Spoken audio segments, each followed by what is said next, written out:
bago nag-start ang hearing, in fairness ng RTC judge natin, humingi siya ng paumanhin.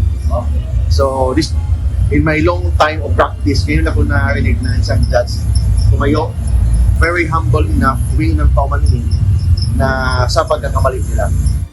Nagsorry umano ang presiding judge ng Pasay City Regional Trial Court Branch 118 sa broadcaster na si Jose J. Sonsa. Kaugnay ito sa naging pagkakamali ng korte sa mga nakasaad sa arrest warrant laban sa mamamahayag. Sa unang warrant of arrest ng korte, nakasaad na not bailable ang mga kasong unlawful use of means sa publication at unlawful utterances na isinampa laban sa kanya. Mayroon ding pagkakamali sa kaso dahil sa halip na Republic Act 10951 ay naging Republic Act 10591 o paglabag sa Comprehensive Firearms and Ammunition Regulations sa na isulat ng korte rito. Isa pa sa iginigiit ng kampo ni Sonsa, walang jurisdiksyon ng Pasay RTC sa naturang kaso. Dahil sa naturang pagkakamali, sinabi ng legal counsel ni Jay Sonsa na hindi natuloy ang dapat sanay arraignment sa kaso kaninang umaga.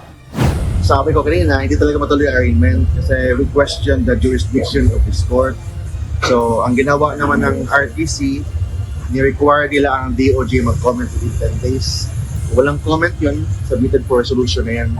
Samantala, ayon naman sa National Bureau of Investigation o NBI, dahil sa argumento ng kampo ni Sonsa ay minadali nilang ibalik sa korte ang warrant of arrest upang maitama ang mga naging pagkakamali rito.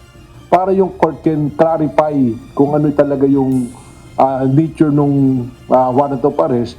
And ang court naman, in fairness to the court, on May 2, that was a Saturday, issued an order saying that they rectified that there should be a bail recommended, which is 10,000 pesos, and scheduled already the arraignment for today. Isa pa sa pinabulaanan ng NBI ay ang sinasabi ni Atty. Tolentino na nakasaad sa batas na bawal hulihin ang isang bailable na kaso kung matatapat ang petsa na holiday kinabukasan dahil mawawalan ng panahon ng isang hinuli para makapagpiyansa. May order ang DOJ na bawal manghuli sa mga bailable offense pag weekend or eve ng weekend o holiday. But naghuli pa rin ang NBI kasi nakalagay doon sa warrant of arrest na non-bailable. Ang mandato po, pag inilabas ang mandato de arresto, ang warrant of arrest, it is the obligation of every law enforcement officer or agency to do it. Nagkataon po, ang NBI ang nag-case build up, ang NBI ang nag-file sa DOJ, pinail na DOJ. Nung lumabas yung warrant, nakatanggap ang NBI, we have to enforce it immediately.